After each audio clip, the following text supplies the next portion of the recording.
اور امام حسین علیہ السلام کے جملات کو سن کر جناب زینب پر غش طاری ہوا، اور جب وہ ہوش میں آئیں تو امام حسین علیہ السلام نے انہیں تسلی دی اور ارشاد فرمایا کہ میرے جد یعنی رسول اللہ صلی اللہ علیہ وسلم مجھ سے بہتر تھے، میرے و ابی خیر منی و امی خیر منی، اور اس کے بعد فرماتے ہیں و اخی خیر منی، یعنی امام حسن علیہ السلام کے ارشاد فرماتے ہیں کہ وہ مجھ سے بہتر تھے۔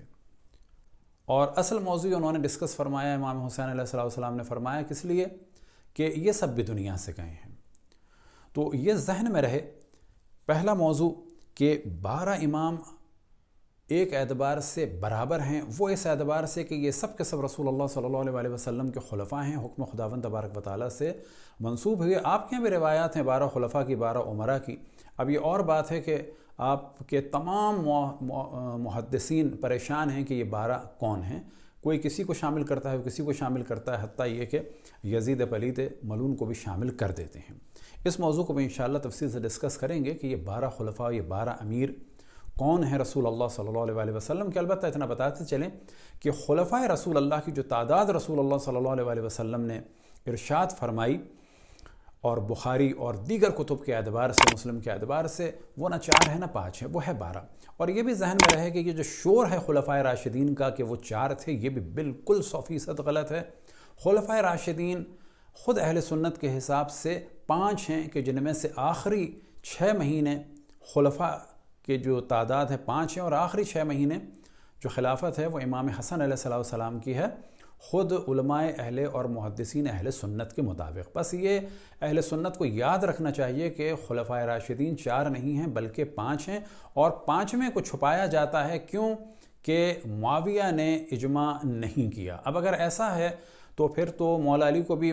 انکار کرنا پڑے گا ماننے سے، کیونکہ حضرت عائشہ نے نہیں مانا، اور پھر حضرت عثمان کو بھی مائنس کرنا ہوگا کیونکہ ان کو بھی حضرت عائشہ نے نہیں مانا، اور مولا علی کو بھی معاویہ نے نہیں مانا، تو پھر تو آخر میں رہ جائیں گے صرف 2۔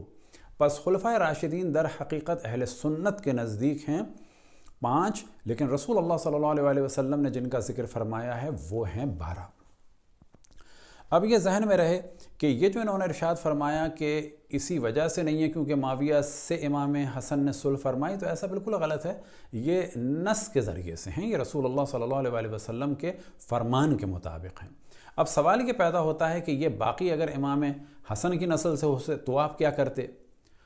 تو کوئی اور اعتراض اٹھا دیتے۔ البتہ ذہن میں رکھیں کہ باقی جتنے بھی آئمہ ہیں، یعنی امام زین العابدین علیہ السلام کے بعد جتنے بھی آئمہ ہیں وہ امام حسن کی نسل سے بھی ہیں، امام حسین کی بھی نسل سے ہیں، کیونکہ امام زین العابدین علیہ السلام کی زوجہ تھیں حضرت فاطمہ بنت حسن، لہٰذا باقی آئمہ دونوں آئمہ کی نسل سے ہیں۔ اور وہ روایت کہ جو آپ کے یہاں امام مہدی علیہ السلام کے بارے میں ہے، وہاں پر ان کے والد کا نام حسن ملتا ہے، اور وہ حسن 2 اعتبار سے اس کو دیکھا جا سکتا ہے اس نام کو، کہ اگر امام حسن مجتبی مراد ہیں امام زمان کے امام حسن کی نسل سے ہیں تو یہ بات بھی صحیح ہے، امام زمان علیہ السلام، امام مہدی علیہ السلام امام حسین کی نسل سے بھی ہیں، امام حسن کی نسل سے بھی ہیں، اور اگر آپ کی اس روایت کو دیکھا جائے تو ان کے والد کا نام بھی حسن تھا، یعنی امام حسن عسکری علیہ السلام بھی۔ اب یہ کہ ہم سب کا ذکر یاد رکھیں کہ برابر کرتے ہیں، امام حسین کا ذکر بھی اتنا ہی کرتے ہیں جتنا امام حسن کا ہے، لیکن ایک فرق کے ساتھ امام حسین کا ذکر ہم شہادت کے اعتبار سے زیادہ کرتے ہیں۔ اب آپ ممکن ہے کہیں کہ ایسا کیوں ہے، تو اس کا ایک جواب بہت ہی سادہ سا یہ ہے کہ آپ کے والد بھی سب سے زیادہ جو شہادت بیان کرتے تھے وہ امام حسین علیہ السلام ہی کی بیان کرتے تھے، تو کیا ان کو بھی معاویہ سے بغض تھا؟ تو یہ تو جواب آپ ارشاد فرمائیے گا، اللہ ان کے درجات بلند فرمائے۔ وہ امام حسین کا ذکر فرماتے تھے اور کثرت سے فرماتے تھے، اور بلا شک امام حسن سے زیادہ مجالس وہ امام حسین ہی کی پڑھتے تھے، اور اس کی وجہ یہ ہے کہ ان کے مصائب منفرد ہیں حتیٰ تمام انبیاء اور حتیٰ خود رسول اللہ اور مولا علی اور امام حسن اور باقی آئمہ کے درمیان۔ اسی طرح سے یہ ذہن میں رہے کہ آپ کے یہاں بھی روایات مصائب امام حسین سب سے زیادہ ہیں، خصوصاً کون سی روایات کہ جس وقت رسول اللہ صلی اللہ علیہ وسلم کی آغوش مبارک میں امام حسین علیہ السلام کو دیا گیا، اس دن سے ملائکہ کا نزول ہوا۔ رسول اللہ صلی اللہ علیہ وسلم پر مختلف ملائکہ نازل ہوتے تھے اور خبریں دیتے تھے، بتاتے تھے امام حسین علیہ السلام کی شہادت کے بارے میں۔ لہٰذا امام حسین علیہ السلام کی قبر کی مٹی بھی لا کے آپ کو جناب جبرائیل نے عطا فرمائی، اور وہ مٹی آپ نے حضرت ام سلمہ سلام اللہ علیہ کو دی۔ حضرت ام سلمہ سلام اللہ علیہ جب عصر عاشور سو رہی تھیں مدینہ میں، تو انہوں نے رسول اللہ صلی اللہ علیہ وسلم کو خواب میں دیکھا کہ ان کے سر میں خاک ہیں، آنکھوں سے آنسو جاری ہیں۔ آپ نے گھبرا کے سوال کیا کہ اس گریے کی وجہ کیا ہے، تو آپ نے فرمایا کہ کربلا میں میرے حسین کو قتل کر دیا گیا ہے۔ آپ فوراً گئیں اور جا کے اس صندوق کو کھولا جہاں پر وہ مٹی جو آپ کو رسول اللہ صلی اللہ علیہ وسلم نے دی تھی، اور فرمایا تھا کہ اس کو اپنے پاس رکھو، اور جب یہ خون میں بدل جائے تو سمجھ لینا میرے حسین کو قتل کر دیا۔ تو یہاں سے پتہ چلتا ہے یہ سارا اہتمام رسول اللہ صلی اللہ علیہ وسلم کی جانب سے امام حسین علیہ السلام ہی کے لیے تھا۔ اور اس موضوع پہ روایات آپ کے یہاں بھی بہت بڑی تعداد میں ہیں، اور دعا ہے کہ ایک دن آپ ان روایات کو جمع کریں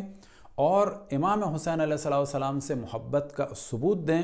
اور ان تمام روایات کو بعد میں اہل سنت کے درمیان لائیں اور ایک سوال اٹھائیں کہ یہ اتنی روایات کیوں ہیں امام حسین علیہ السلام کی مظلومیت کے بارے میں، کہ جنہیں ملائکہ بار بار رسول اللہ صلی اللہ علیہ وسلم کی خدمت میں لا کر پیش فرماتے تھے۔ اور اسی طرح ذہن میں رہے کہ جب حضرت ام سلمہ سلام اللہ علیہ نے رسول اللہ صلی اللہ علیہ وسلم کو خواب میں دیکھا گریہ کرتے ہوئے، تو یہ بھی ذہن میں رہے کہ شیعہ سنی دونوں کتابوں میں ہے کہ جو بھی رسول اللہ صلی اللہ علیہ وسلم کو اگر پہلے سے پہچانتا ہے اور خواب میں دیکھے تو وہ رسول اللہ صلی اللہ علیہ وسلم ہی ہیں، کوئی اور نہیں ہو سکتا۔ بس معلوم ہوا کہ امام حسین پر گریہ ایسی سنت رسول اللہ صلی اللہ علیہ وسلم ہے کہ وہ سنت کہ جسے آپ نے امام حسین کی ولادت کے وقت بھی انجام دیا، اور اس وقت انجام دیا کہ جب مصائب نہیں پڑے تھے، اور ان کی شہادت کے وقت بھی انجام دیا۔ بس اتنی منفرد سنت ہے امام حسین علیہ السلام پر گریہ۔ اب جو آپ نے فرمایا تھا کہ اس کو دوبارہ ذکر کریں، 28 صفر امام حسن علیہ السلام کی شہادت کا دن ہے، اور اس سے پہلے رسول اللہ صلی اللہ علیہ وسلم کی یوم شہادت ہے، کیونکہ آپ کو زہر سے قتل کیا گیا۔ اور اسے آپ سرچ کر سکتے ہیں انٹرنیٹ پر کہ تمام دنیا اسلام میں جہاں بھی اہل بیت علیہ السلام کے چاہنے والے ہیں، بہت ہی زور شور سے رسول اللہ صلی اللہ علیہ وسلم کی شہادت اور امام حسن علیہ السلام کی شہادت کو مناتے ہیں۔ بس اس پر آپ خود ہی دقت کریں اور کوشش کریں کہ اپنی غلط فہمی کا ازالہ فرمائیں۔ اب یہ ذہن میں رکھیں کہ امام حسن علیہ السلام بھی امام حسین کے امام تھے، اور یہ جو آپ نے فرمایا کہ معاویہ کی صلح کی وجہ سے ہم امام حسن کا ذکر نہیں کرتے، جو آپ نے کھلی تہمت لگائی، تو وہ صلح جو معاویہ کے ساتھ امام حسن نے برقرار کی تھی، تو صلح کی بھی بیک گراؤنڈ یاد رہے کہ در حقیقت وہ ایک سیز فائر تھا۔ وہ معاویہ کہ جس نے چوتھے خلیفہ سے آپ لوگ یہ کہتے ہیں جو خلافہ کو برا کہے وہ کافر ہو جائے گا، جو خلافہ سے جنگ کرے وہ کافر نہیں ہوتا، عجیب بات ہے۔ اور اس نے تو مولا امیر المؤمنین پر جو لعنتوں کا سلسلہ معاویہ نے شروع کیا تھا، وہ تو سالوں چلا، اور پھر آپ فضیلت دیتے ہیں عمر ابن عبدالعزیز کو کہ اس نے لعنتیں آفیشلی رکوائیں، لیکن رکی نہیں تھیں، یہ تو چلتا رہا سلسلہ۔ اور ابھی بھی آپ دیکھیں جو یزیدیت زندہ باد کے نعرے لگے، اس میں در حقیقت علی مرد آباد کے نعرے چھپے ہوئے تھے۔ تو یہ جو آپ نے کہا، اس سے اندازہ ہوا کہ آپ بہت دقت نظر نہیں فرماتے۔ تو امام حسن امام حسین کے بھی امام تھے، اور امام حسن نے اس صلح کو جاری رکھا۔ بس اگر اس صلح کی وجہ سے ہم امام حسن کا ساتھ چھوڑ دیتے تو ہمیں امام حسین کا بھی چھوڑنا چاہیے تھا، کیونکہ 50 ہجری میں معاویہ کے ذریعے سے امام حسن کی شہادت ہوئی، اور 50 سے 60 تک معاویہ کا دور تھا، اور امام حسین اسی زمانے میں تھے، اور انہوں نے امام حسین ہی کی طرح سے صلح کو جاری رکھا۔ لہٰذا ہم یہی کہتے ہیں کہ اگر امام حسن ہوتے اس دور میں تو وہ یہی کرتے، اور اگر امام حسن ہوتے کربلا میں تو وہ وہی کرتے، کیونکہ دونوں کے لیے رسول اللہ صلی اللہ علیہ وسلم کا ارشاد ہے، الحسن والحسین امامان قام او قعد، یہ دونوں کے دونوں امام ہیں، چاہے ایک صلح کریں اور چاہے ایک قیام فرمائیں۔ اب یہ جو آپ نے قیاس کیا یا بالآخر جو بھی کیا کہ شیعہ اس وجہ سے، تو آپ نے کہیں صلح امام حسین کی مخالفت کسی شیعہ کے منہ سے سنی ہے؟ ہم تو کثرت سے کہتے ہیں کہ امام حسین علیہ السلام نے اپنے دور کے باطل کو للکار کر اور جان دے کر بالکل واضح کیا، اور امام حسن علیہ السلام نے اپنے دور کے باطل کو شرائط صلح کے ذریعے سے بالکل واضح کر دیا کہ یہ ایک باطل شخص ہے۔ اب ہم کو ڈسکس کرتے ہیں معاویہ سے جو امام حسن علیہ السلام نے صلح فرمائی۔ تو پہلی بات یہ واضح رہے کہ صلح کوئی یہ دوستی اور محبت کی نہیں تھی، یہ اس جنگ کو بڑھایا جا رہا تھا کہ جو جنگ اس معاویہ نے آپ کے چوتھے خلیفہ اور رسول اللہ صلی اللہ علیہ وسلم کے نفس اور جان مولا امیر المؤمنین علیہ السلام پر مسلط کی تھی، اور اس جنگ کی ابتدا در حقیقت حضرت عائشہ نے فرمائی تھی۔ مولا امیر المؤمنین پہ جنگ کی، یہ اور بات ہے کہ حضرت عثمان کے لیے بھی فرماتی تھیں اقتلوا نافل فقط کفرا، کہ حضرت عثمان کو یہودی سے نسبت دیتی تھیں اور فرماتی تھیں اسے قتل کر دو، یہ کافر ہو گیا ہے۔ وہ جنگ جمل جو جناب عائشہ نے شروع فرمائی، تو معاویہ نے اس کے بعد جنگ صفین مسلط کی، اور پھر اس کے بعد خوارج نے جنگ نہروان۔ تو اسی جنگ کو امام حسن علیہ السلام بڑھانا چاہ رہے تھے، لیکن کیونکہ ساتھ دینے والے نہیں تھے اور اس وقت کا تقاضا ہی یہی تھا، تو امام حسن نے صلح فرمائی۔ لیکن یہ کوئی دوستی کی علامت نہیں تھی، یہ جنگ بندی تھی، اور معاویہ نے کسی بھی شرط پر عمل نہیں کیا۔ یہ بالکل ایک الگ موضوع ہے کہ معاویہ نے عمل نہیں کیا، جس میں اہم ترین ایک موضوع یہ تھا کہ اپنے بعد کسی کو اپنا جانشین نہیں بناؤ گے۔ علی ابن ابی طالب علیہ السلام کو گالیاں دینا بند کرو گے، وہ نہیں کی گئیں۔ ان کے چاہنے والوں پر ظلم بند کرو گے، وہ نہیں کیا گیا، اور وہ اب تک چل رہا ہے۔ اب ایک موضوع جو آپ نے ڈسکس کیا، اور عموماً علماء اہل سنت اسے ڈسکس کرتے ہیں، کہ امام حسن علیہ السلام نے دو مسلمان گروہوں کے درمیان صلح کرائی۔ اب یہاں پر ہم سوال یہ کرتے ہیں کہ اگر امام حسن علیہ السلام صلح نہ کرتے تو کیا ہوتا؟ آپ جانتے ہیں وہی ہوتا کہ جو معاویہ کے بیٹے نے کیا ہے، وہ سب کچھ امام حسن کے ساتھ ہو چکا ہوتا۔ تو امام حسن نے جو صلح کرائی، تو یہ بھی تو سوچیں کہ کیوں کرائی۔ اب یہ جو آپ استدلال کرنا چاہ رہے ہیں کہ وہ ایک مسلمان گروہ سے بات آپ لے جا رہے ہیں کہ وہ حق پہ تھا یا صحیح تھا، تو یہاں تو کام اور خراب ہو جاتا ہے اس روایت سے کہ مسلمانوں کو وہ لڑانے والا تھا۔ مسلمانوں کی آپ تائید کر سکتے ہیں، مسلمانوں کو اکسانے والا، ورغلانے والا، اور زمانے کے خلیفہ امام رسول کے نواسے کے خلاف جنگ پہ اکسانے والا، وہ کسی بھی اعتبار سے تعریف کے قابل نہیں ہو سکتا۔ کہ آپ کے سامنے صحیح بخاری کی وہ روایت نہیں ہے، اور یہ مشہور ترین روایت نہ فقط صحیح بخاری میں، تقریباً کہا جا سکتا ہے اکثر کتب روائی اہل سنت میں ہے، کہ رسول اللہ صلی اللہ علیہ وسلم نے ارشاد فرمایا جناب عمار سے کہ تمہیں ایک باغی گروہ قتل کرے گا۔ اب یہ روایت آپ کے سامنے ہے، جلد نمبر 1 صحیح بخاری کی، اور روایت نمبر ہے 447۔ تو اصل واقعہ کیا ہے یہ آپ کے سامنے پڑھ کے سنا دیتے ہیں کہ ابو سعید خضری رضی اللہ تعالی عنہ کی خدمت میں جاؤں اور ان کی احادیث سنوں۔ ہم گئے، دیکھا ابو سعید رضی اللہ عنہ اپنے باغ کو درست کر رہے تھے۔ ہم کو دیکھ کر آپ نے اپنی چادر سنبھالی اور کوٹ مار کر بیٹھ گئے۔ پھر ہم سے حدیث بیان کرنے لگے۔ جب مسجد نبوی کے بنانے کا ذکر آیا تو آپ نے بتایا کہ ہم مسجد بنانے میں حصہ لیتے وقت ایک ایک اینٹ اٹھاتے، لیکن عمار 2 اینٹیں اٹھا رہے تھے۔ آن حضرت صلی اللہ علیہ وسلم نے انہیں دیکھا تو ان کے بدن سے مٹی جھاڑنے لگے اور فرمایا عفسوس، عمار کو ایک باغی جماعت قتل کرے گی جسے عمار جنت کی دعوت دیں گے، اور وہ جماعت عمار کو جہنم کی دعوت دے رہی ہوگی۔ اب جس معاویہ کے لیے آپ کہنا چاہ رہے ہیں اسے مسلمان کہہ کر، تو صحیح بخاری میں تو اسے باغی کہا جا رہا ہے، اور ایسا باغی نہیں کہ جو فقط تخت و تاج کے لیے ہو، صحابی رسول کو جہنم کی جانب دعوت دینے والا۔ تو اب عام مسلمانوں کے لیے کتنا خطرناک ہوگا۔ اور یہی عیناً روایت صحیح بخاری جلد نمبر 4 صفحہ نمبر 277 حدیث نمبر 2812 میں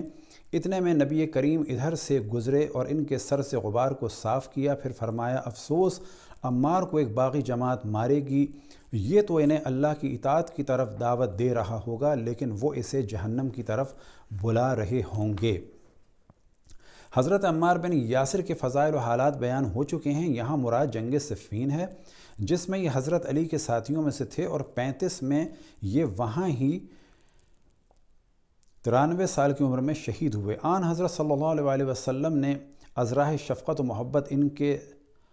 ان کا سر گرد و غبار سے صاف کیا، اس سے ان کی بہت بڑی فضیلت ثابت ہوئی اور باب کا مقصد بھی ثابت ہوا۔ تو اب یہاں پر واضح ہوا کہ آپ جس کا دفاع کرنا چاہ رہے ہیں وہ مسلمان گروہ کو ورغلانے والا سردار تھا اور در حقیقت یہ باغی تھا، حتیٰ عمار جیسوں کو جہنم کی جانب بلانے والا، یعنی کیا کہ عام مسلمانوں کو گمراہ کرنے والا، جہنم کی جانب بلانے والا۔ اب سوال یہ پیدا ہوتا ہے کہ یہ جو صحابہ کے فضائل بیان کیے جاتے ہیں، کیا معاویہ کو اور حضرت عائشہ کو ان فضائل کا علم تھا؟ آپ لوگوں کو تو ہے، لیکن سوال یہ پیدا ہوتا ہے انہیں تھا یا نہیں تھا؟ وہ فضائل کا اتنا، وہ اصحاب کا اتنا احترام کیوں نہیں کرتے تھے؟ کیا وجہ ہے کہ معاویہ نے جناب حضرت حجر بن عدی کو یا حجر بن عدی کو قتل کروایا، جناب حضرت عمار کو قتل کروایا، مولا امیر المومنین پہ گالیاں دلوائیں، جناب عمرو بن حمہ خزاعی کو قتل کروایا، جناب حضرت محمد ابن ابو بکر کو قتل کروایا؟ تو سمجھ میں نہیں آتا کہ یہ روایتیں آپ تک تو پہنچ گئیں کہ اصحاب کا احترام کرو، ان لوگوں تک کیوں نہیں پہنچی تھیں؟ اب اگر انہوں نے سن کے بھی رسول اللہ صلی اللہ علیہ وسلم کو نہیں مانا، جس طرح سے حضرت عائشہ نے جنگ کی یا معاویہ نے جنگ کی، یا جس طرح سے اور اصحاب پر ظلم ہوا، جیسے کہ حضرت مالک بن نویرہ رضی اللہ تعالی عنہ پر ظلم ہوا، ان کی زوجہ کی حرمت کو پامال کیا گیا، جبکہ آپ ہی اس اپنے کلپ میں کہ جب آپ کے سامنے ہم پیش کر رہے ہیں، اللہ تعالیٰ فرما رہا ہے میرے حبیب آپ فرما دیجئے میں تم سے اور کچھ نہیں مانگتا سوائے اپنی قرابت کی محبت کے۔ قرآن کی اس آیت نے بتایا کہ قرابت رسول کی محبت ایمان والوں پر واجب ہے۔ کیا ہے؟ واجب ہے۔ جب یہ آیت نازل ہوئی صحابہ کرام حاضر ہوئے اور نبی کریم صلی اللہ علیہ وسلم سے پوچھا من قرابتک ہؤلاء الذین وجبت علینا، یا رسول اللہ صلی اللہ علیہ وسلم آپ کے وہ قریبی کون ہیں جن کی محبت ہم پر واجب کی گئی ہے؟ وجبت علینا مودتہم، تو حضور صلی اللہ علیہ وآلہ وسلم کا ارشاد فرمایا علی و فاطمۃ و ولدہا، وہ علی ہیں، وہ فاطمہ ہیں اور ان کے بیٹے، رضی اللہ تعالی عنہم۔ آپ فرما رہے ہیں کہ یہ ہیں قربۂ رسول اللہ، تو سوال یہ پیدا ہوتا ہے آپ کو پتہ ہے یہ قربۂ رسول اللہ ہیں، ان کی محبت سے رسالت کی اجرت ادا ہوگی، لیکن کیا یہ حضرت عائشہ کو اور خود معاویہ کو اور ان لوگوں کو نہیں پتہ تھا ان قربہ کا؟ تو سیدھی بات ہے کہ جو اشرف الانبیاء صلی اللہ علیہ وسلم نے فرمایا باغی گروہ تھا یہ۔ پھر آپ نے ایک اور اپنی تقریر میں کہ جو دیکھنا چاہیں وہ مل سکتی ہے انہی کے نام سے، اگر آپ سرچ کریں 2019 کی ہے، وہاں یہ فرماتے ہیں جس نے امام حسن سے صلح کی ہم اس سے جنگ نہیں کر سکتے۔ جس سے امام حسن نے صلح کی تو آپ کے چوتھے خلیفہ نے تو ان سے جنگ کی تھی، تو آپ جنگ کیوں نہیں کریں گے اس سے؟ کتنی عجیب بات ہے۔ آپ یہ کہہ رہے ہیں جس سے امام حسن نے صلح کی، آپ یہ کیوں نہیں کہہ رہے کہ جس سے امام حسن نے صلح کی، مجبوری میں صلح کی، اور امام حسن کے والد سے اور چوتھے خلیفہ سے اس آدمی نے جنگ کی تھی، تو آپ کو تو جنگ کرنی چاہیے، چوتھے خلیفہ کی سیرت اور سنت پر عمل کرتے ہوئے۔ اب یہاں پر ایک کتاب کو ہم آپ کے سامنے پیش کرتے ہیں، یہ آپ ہی کے والد ماجد کی کتاب ہے، امام پاک اور یزید پلید، اور اس کے صفحہ نمبر 188 کو آپ کے سامنے پیش کرتے ہیں کہ جس میں اور حسن نے زہر سے وفات پائی، ان کی بیوی جعدہ بنت اشس نے ان کو زہر پلایا تھا۔ کہا جاتا ہے کہ اس نے یہ فعل معاویہ کے حکم سے کیا تھا، اور یہ بھی کہا جاتا ہے کہ یزید کے حکم سے کیا تھا۔